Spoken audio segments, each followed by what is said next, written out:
Hello and welcome back to the Motorsport Better podcast. I'm your host DD, and joining me today once again is my friend and your co-host Vedant.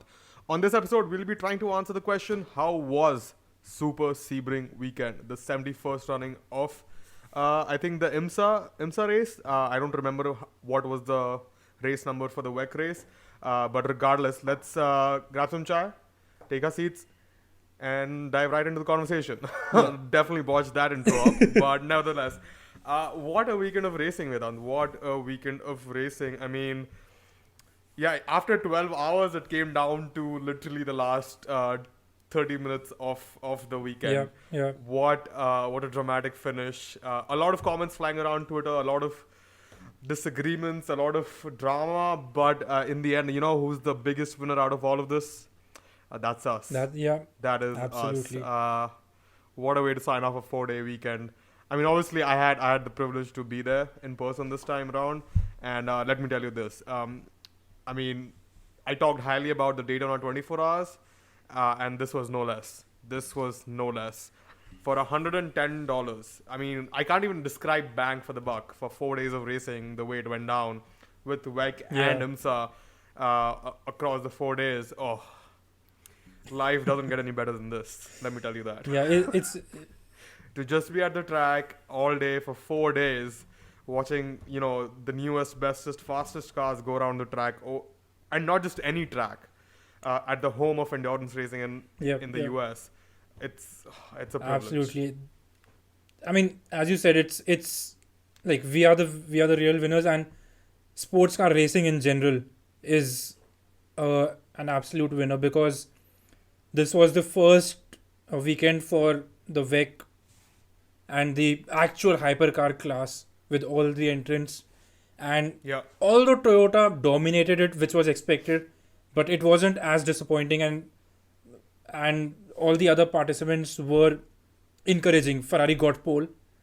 They they were only one lap down at the end of it, so it's not a huge difference. And I mean that one lap down is due to some mistakes from the Ferrari drivers. Had there not been those yeah, mistakes, yeah, it definitely. might have been closer. Not a win for Ferrari, but closer nonetheless. So, and you we saw Cadillac and Porsche as well going pretty good in the race. So it was a good weekend for WEC. Definitely a great weekend for IMSA. Oh yeah, I mean, in front of them, like if you compare the race that IMSA had to the Yep. race that WEC had, the WEC race was a gazillion times more boring than the WEC race. I mean, obviously there are some logistical issues of being at the track with the WEC series there, and the lack of some information or some data, around the WEC series. But even if you ignore all of that, the IMSA race was 1,000 times more entertaining than the WEC race. I mean, the WEC race was a little, and obviously it all comes down to the way the two series are set up in terms of sporting regulations. And I think the biggest difference maker in those sporting regulations is the way that IMSA handles full course yellows or safety cars, right? WEC prefers a full course yellow, which is essentially a virtual safety car, but every time we have a full course yellow in IMSA, it's an actual safety car, and there's wave bys, and people can get their Yeah. laps back, and all the classes are, they start together. So essentially, it's a reset for the race, whereas WEC, it's more of a pure racing sort of situation where there is no disadvantage or advantage almost, unless you are Brendan Hartley and you have an unfortunate situation where you have to pit twice, which is the same Yep. across both series. Which is, if you need emergency service, you go and get the emergency service, and then once the safety car or full course yellow goes away, you can come in for regular service. Essentially, why I think Brendan Hartley and his team did not win the WEC race, which is why I say the IMSA series is way more exciting the way to set up. Yes, it, it maybe it takes away a chance of winning from those who have been most consistent throughout a 24-hour period or 12-hour period. But for the spectators, it's the best product, in my opinion, out there, because you can literally tune in at any Yeah. yellow flag, and it's basically a reset of the race. You can, yes, there's definitely a story before that you would love to know, but you don't really need to know that story. You're okay watching the rest of the race Yeah, and I mean from that that's last exactly what yellow happened flag. with me. And I told you this before we got on. I switched on my stream just as that final incident happened, and the replays were going on, and the field was in safety car, going behind the safety car. So I caught up with the the gist of it, that this is what the incident happened. These were in the lead and are now not in the race anymore. And yeah, we are all set for a dash to the finish in the final 10 to 12 minutes of what, it's 12 hours, right? Yeah. Yeah, I mean, anyway, the last handful of 5 minutes, minutes I think. of Yeah, 12 12 hours, hours. Yeah. and it is still pure racing, still pedal to the metal, pure racing. So it's, yeah, absolutely. Mhm. I mean, and yeah, and WEC only had one race. I mean, don't get me wrong, it was an absolute pleasure. You know, the main reason I was down there was to see the The WEC WEC cars, race, yeah. and Yeah. not even the WEC race, but really the WEC cars. The 499P, the Peugeot, the Toyotas, even though they are technically similar to what they had, but I never seen those before either. The Van Wall, which is it's a different issue altogether. The Glickenhaus, again, another beautiful car. But I was really down there for all of that, and it was a great experience. But let's just talk about the IMSA race and what happened in all the categories, and I mean literally all the Yep. categories. Let's start with the GTP, right? When the GTP race started, it was Cadillac 1-2. Obviously, Pipo Durrani had pole for the number 31, Wheeler Engineering, Action Express Cadillac, and then you had Sebastian Bourdais in the number one Chip Ganassi Racing Cadillac, right? And then you had a good battle going between the Porsches and the Acuras, and the BMWs were still towards the back of the grid.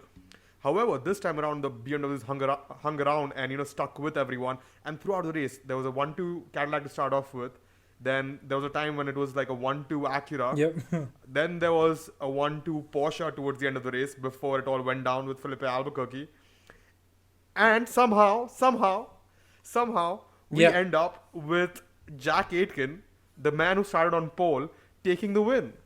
On the second step. And even more surprising than that, we saw a BMW on the second step of the podium, a car that was written off for the entire season, essentially after Daytona 24 Hours, on the second step of the podium. How crazy is that? Now, if you're just waking up, yes, the BMW thing will still seem crazy, but if you just look at the results, you'll be like, all right, the guy who started on pole finished first, no big deal. But there was so much that happened in between that. There was so much that happened in between that, and then we didn't even have three GTP cars finish on the overall podium. We had Scott McLaughlin. Yeah. I mean, you described it perfectly, before we jumped on the podcast. The man can literally drive anything you can give him. He can drive anything, absolutely anything and Overall. everything. And he finishes third overall, not in his class, overall. And even the LMP2 race, right? The Tower 8 Motorsports car in which Scott McLaughlin finished third overall, first in class, that wasn't really anywhere towards the start of the race, and it only got towards the front of the grid as the race progressed on. I mean, yes, the LMP2 grid is not huge, but they didn't really seem to have the pace early on in the race, and it all came to them as the temperatures dropped as the day went on. And then let's look at GTD Pro. Let's look at GTD FAF Motorsport. Obviously, great team, but what happened? They crashed in qualifying. I think, they didn't qualify well. They were towards the back of the grid, and as the day went on, they came towards the front of the grid slowly, not all together, slowly. They didn't get too lucky. It was all, it was genuinely a 12-hour race from them, and they finished ahead of the pole sitters in who was the pole sitter? Now I'm Yeah. forgetting. Yeah. Whoever, they finished ahead of the entire field that started ahead of them, essentially, right? So another crazy race for FAF Motorsport in GTD Pro, right? The Corvette seemed to have the pace in GTD Pro, again, outside the top three. Everybody thought towards the end, oh, the Ferrari 62 might get to the end because of the way strategy was playing out, but we had so many yellow flags. The people who didn't pit for 2 hours ended up on the podium, including the 14 Lexus and the 79 WeatherTech car had pitted in between, but they made up a few places. All the others who were on what was at that time deemed to be the correct strategy according to commentary ended up paying the price because they couldn't make up the places because there were so many yellow flags. So it was just, I mean, even when I was at the track, right, there was so much going on that I felt almost comfortable just To- enjoying the cars, watching the cars around the track instead of wanting to tune into the commentary and absolutely. knowing what And exactly is going on throughout the entire duration I mean, of the race. I didn't follow because it was the so IMSA crazy. race well as obviously you did, but as you said, you were willing to, and you were able to enjoy the racing and not the story behind it, basically, and not the developments. Yeah, but it's yeah. I mean, we also saw a lot of the story. We were tuned in for a lot of the story too, but we felt comfortable that okay, th- I mean, we will go crazy if we continue to follow it every minute, every second, and we need to decompress a little bit and just enjoy what is going Yeah, I mean on there are. track instead of It's such a trying to large field, right? just trying to keep It's it all not together. like a normal world championship where there are 10 teams and 20 drivers. It's such a large field. There are so many obscure names as well, and there are many teams coming in and going out every season. So it's, and that's what the more the sports car racing uh, thing is all about. And in the VEC race, there was a lot of talk on commentary about the spirit of endurance racing and the gentlemanship or whatever of endurance racing, and that comes down to the GT AM classes. They have the gentleman driver and all that, but I mean, I'm going away from whatever point I was trying to make, but in the end, sports car racing and endurance racing is just such a different world. And when you try to watch it and try scrape it a little bit, you just want to immerse yourself in it, which I'm not sure is applicable for other championships. I mean, other championships are fun, Absolutely. other championships are worthing, but yeah, and since they are accessible, they are not But they're a lot more a static, mistake in a essentially. way. And since sports car racing is not very accessible, you need to really immerse yourself to understand it and to understand what's going on. The ambiguity of it becomes interesting, and once you get into following it, it's just incredible. And I learned that. I learned that this year because I genuinely followed the 8 hours, the 1,000 miles of Sebring, the VEC race from R1 till R8.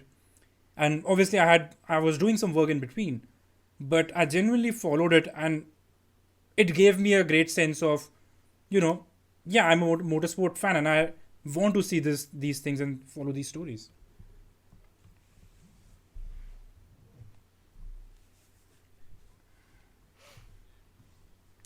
Yeah, absolutely. And I mean, LMP3, obviously, the race weekend was great. We talked about GTD, GTP, and a little bit of LMP2. Even LMP3 was crazy. Andretti went out midway through the race, and even then, I think the leader or the person who was in second towards the end of the race had an issue with the car, and they had to come in and repair the and car, which bumped a LMP3, few guys up into the podium sorry, places. LMP3 So had even a few, LMP3 was not a few, quite but a one happening throughout the controversial race. moment where I mean, yeah, it if one of the cars slammed into a GTD car. Yeah, and everyone was like, yeah, Porsche, yeah, into the Porsche, into the yeah, GTP car. But I'm not sure. There's a couple things going. Obviously, they're having a lot of comments that the driver driving that car should be banned or demoted or whatever. But I did saw a couple contrasting comments also pointing out the that's true. fact that he Yep, was essentially flashing his lights, which means there could have been a problem with the car, and the Porsche should have gotten out of the way. Now on track, when such things happen out of the blue, miscommunication or not being able to react quickly is understandable. will yeah, When there is yeah. such confusion, only the people who have the actual data for both teams will be able to But tell again, what is happening, or at least for the LMP3 car. yeah, yeah, yeah. And But hopefully, again, they take whatever corrective just measure multi-class actions they racing. need to take. The But beauty of I don't multi-class think we racing. need to dwell That's on right there. that much. Yeah, Yeah. the beauty and jeopardy. Yeah,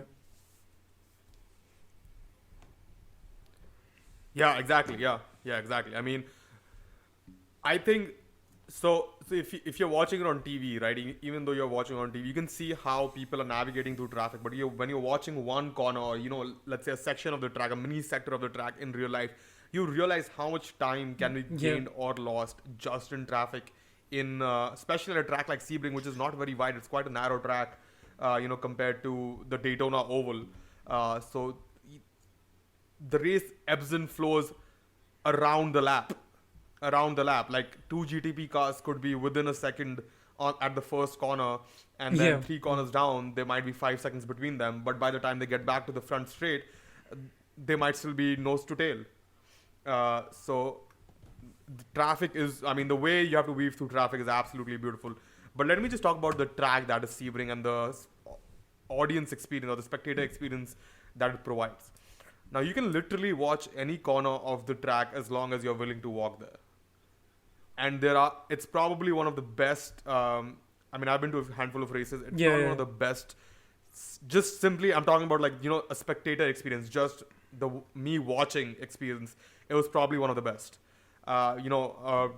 Turn one.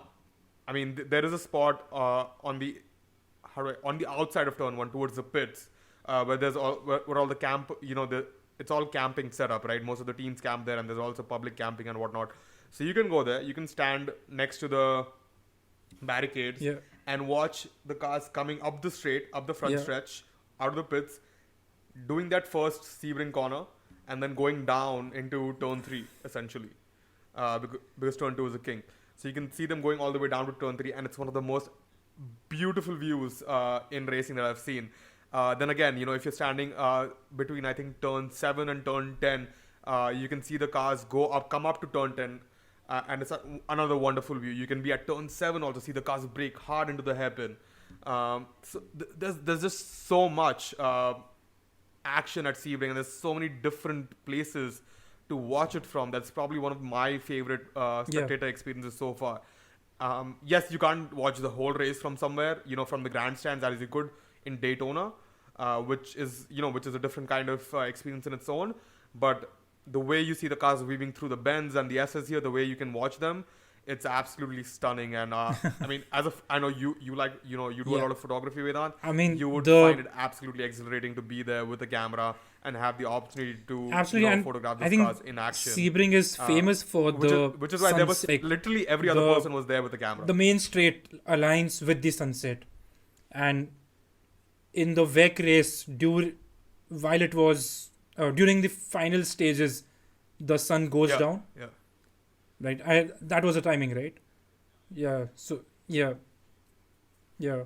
So it is one of the most beautiful places for motorsport 7:30, photography. and no doubt, race ended no at doubt 8. about Yeah, that. that's right. And we see that on Instagram.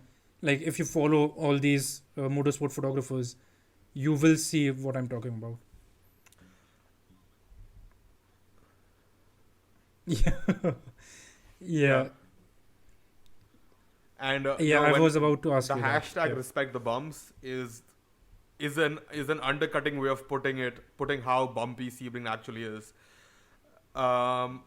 So if I don't think you can see it. You can see it from if you're standing at Yeah. turn 1, you can see the cars going down to turn 3, let's say, or if you're at turn 17 Yeah. and you're watching the cars go up the straight, you can see their taillights bounce as they are going down the straights or going down the circuit. And you're like, Yeah. how are these people driving these cars at such high speeds? And it's not like, it's not like the cars are bouncing just a little bit. It's not that. It is violent. It is genuinely violent. And yeah, it's not easy. It can't be easy. It's not easy.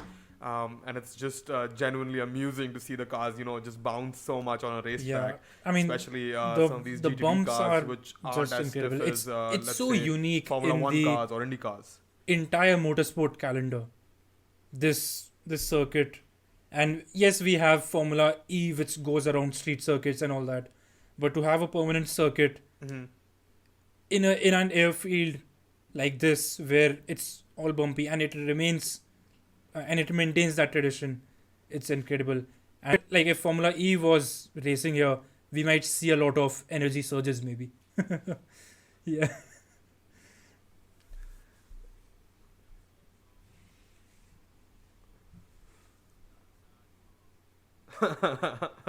Yeah. Yeah, the literally the only Right, thing I would right, change yeah. about the Sebring facility is that I would add grandstands that were a little bit bigger. That's all I would change, because the grandstands aren't high enough, except the one at turn 3, where you can look at the track, like look at the asphalt. Usually if you're sitting in a grandstand, it's either not very well placed or it's too short.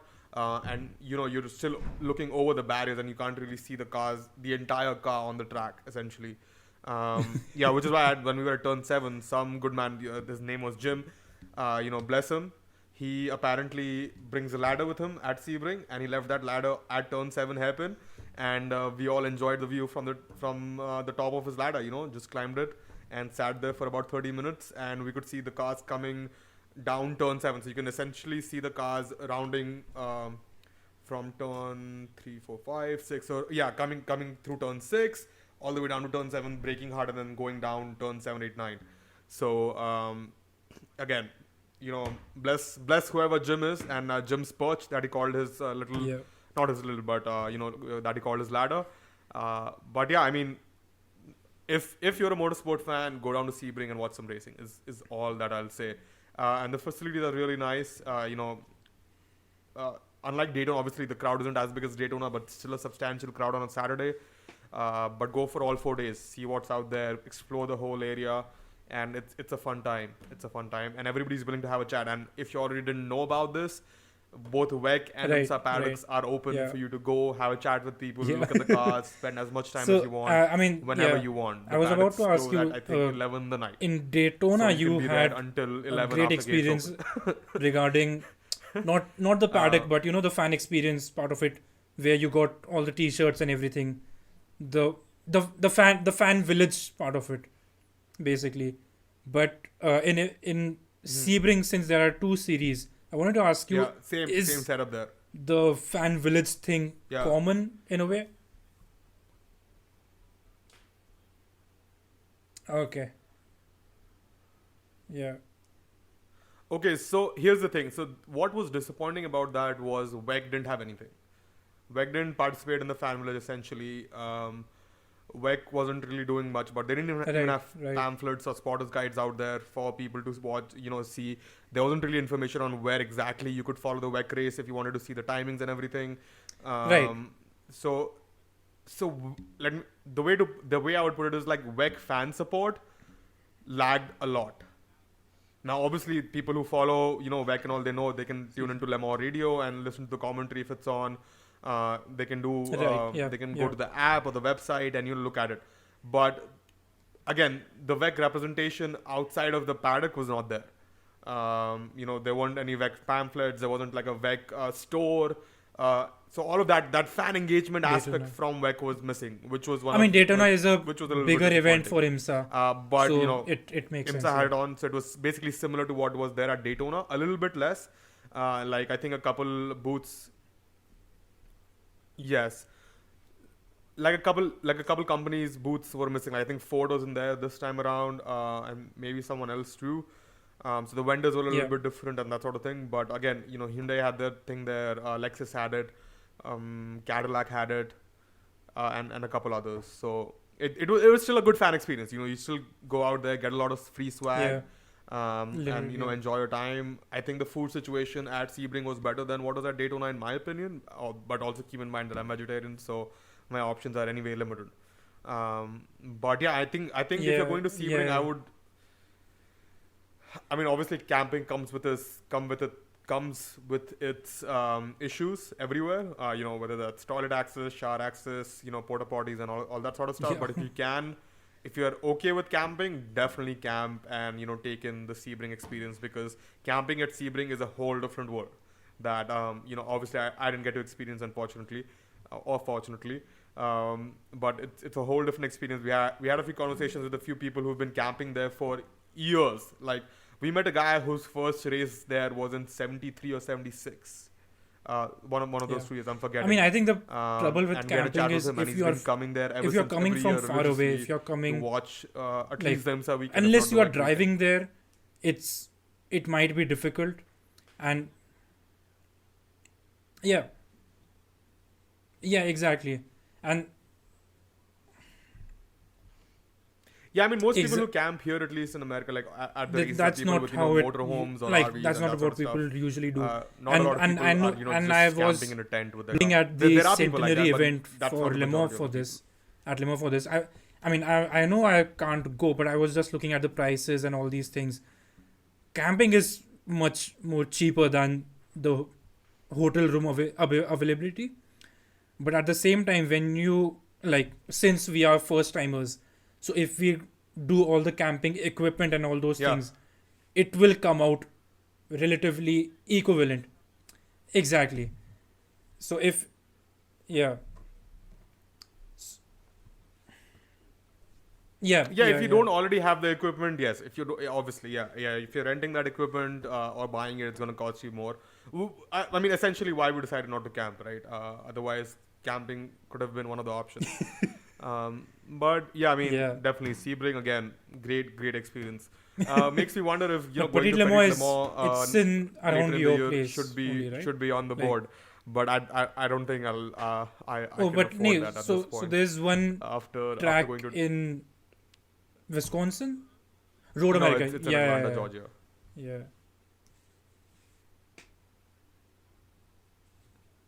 Okay. So there's Road It used America to that's be a close by. proper IMSA Yeah, that's close endurance by. But I think race. it's only like it's a sprint race. It's not an endurance series race. I think. So I don't know. Okay, yeah. Yeah, yeah. Okay, got it. Yeah, yeah. It's still probably a part of the prototype challenge Yeah. and the sports car challenge, but I think it's like a shorter race. It's a sub 6 hour race essentially. But it's all right. I mean, I've had my fill for the year. I feel after already having watched what Yeah. 24, 4, 28, and That's a then good, yeah. this weekend That's was good. 12. So Yeah. that's 40, 48, over 50, Well, 50 hours of racing in person already. So that's a lot. That's a lot.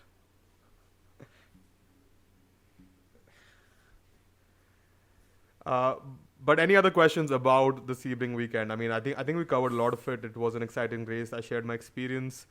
Um, if you want to know what free swag I got 3 free T-shirts, a couple pins, yeah. a poster, that sort of thing. Did sneak into the Porsche Corral multiple times. They don't really check as long as I you don't wanted go to into the ask you tent. your opinion Um, on so yeah, just for uh, the listeners out there who have made it this far, Jacques I Villeneuve racing guess. for by Uh, Van Wall bicolors, because he was his best time was 3 seconds slower, 2 or 3 seconds slower than his teammates. Yeah,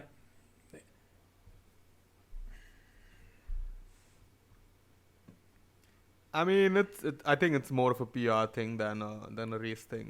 I think Bicollis knows that the car won't be BOP. on par Yeah, with the rest of the WEC grid, especially given how WEC does their or anytime soon at least, especially given how WEC does but I their mean, Jacques Villeneuve what's it called does not BOP. have. So I think it's more of a PR stunt than anything He did a else. NASCAR race last year. He has been Um, doing some stock car racing I as mean, well. but Jack Villeneuve But I has was been very doing surprised to see one-off him things though, right? I think join he did a the. NASCAR Yeah, race last year. Um, I- yeah. yeah, But I mean, yeah. yeah, that's true.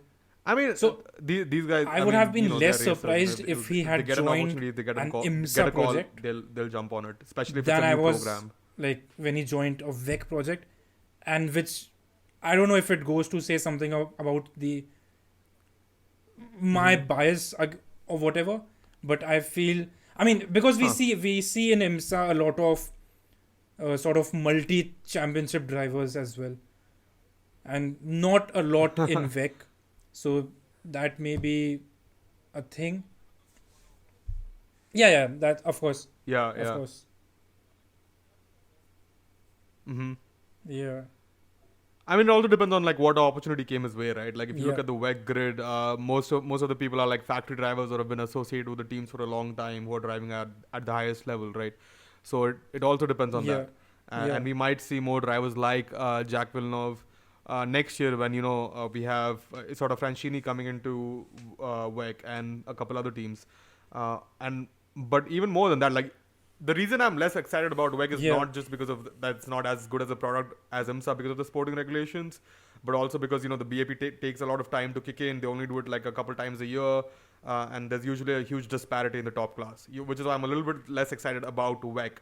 And what I want to see from WEG moving forward is really yeah, yeah, yeah. more manufacturers in the GT class, the GTE class, because compared to IMSA, they have nothing. They have peanuts in the GTE class, right? Yeah. IMSA has, I think, Porsche, Lexus, Mercedes, um, Ferrari, Aston Martin. Corvette, And and a couple Corvette. others. Im- Whereas IMSA has three manufacturers: Porsche, Ferrari, and Aston Martin. Okay, Also, yeah. there's Aston Yeah, Martin also yeah. in IMSA. yeah. And Corvette technically didn't. It was not a manufacturer entry; it was a private entry by Ben Keating himself. So the dynamics are a little bit different, yeah. So that is what I want to see from WEC really. IMSA. I mean, I think what Lamborghini is joining the grid next year. They might. Yeah. There are some rumors of a one-off Ferrari program, one-car Ferrari program. Well, I VEC is am more introducing excited about GT3 LMDH next you know, year, the I IMSA believe, GTP class, or than 2025 WEC next moving year, right? forward at least. So in that the might short open term. up a lot of manufacturers and bring in a lot of interest from manufacturers, Yeah, because yeah. GT3 is a wider category in racing, and more manufacturers participate in it. But yeah, I also wanted to mention the female racers this weekend, because I didn't follow IMSA that much, but Iron Dames in WEC again performed extremely well. They got pole.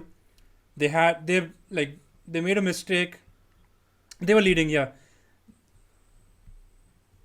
Yeah, they were fighting with Ben Keating, and incredible performance from them. I mean, they were from leading them. the race. And They except were leading that the race one until mistake, they had that even incident after at that, they turn were two, in the hunt. or turn one, basically. yeah.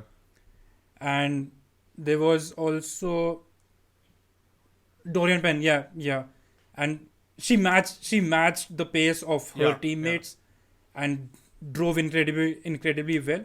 I think Dorian And Pan for Prema. They won, right? Oh, they were on the podium. She had a great They race, came yeah. third because of that late Mhm. pit stop for fuel. They were the last car to stop, right? So yeah, incredible scenes. And she's young. She's only 18 or 19. Yeah, that's right. Yeah, And she's I one of the remember, yeah, youngest that's right. drivers, youngest female drivers in the top echelons of motorsport currently. So yeah, incredible Yeah, that's stuff crazy. in that aspect. Paddock. Yeah. Yeah.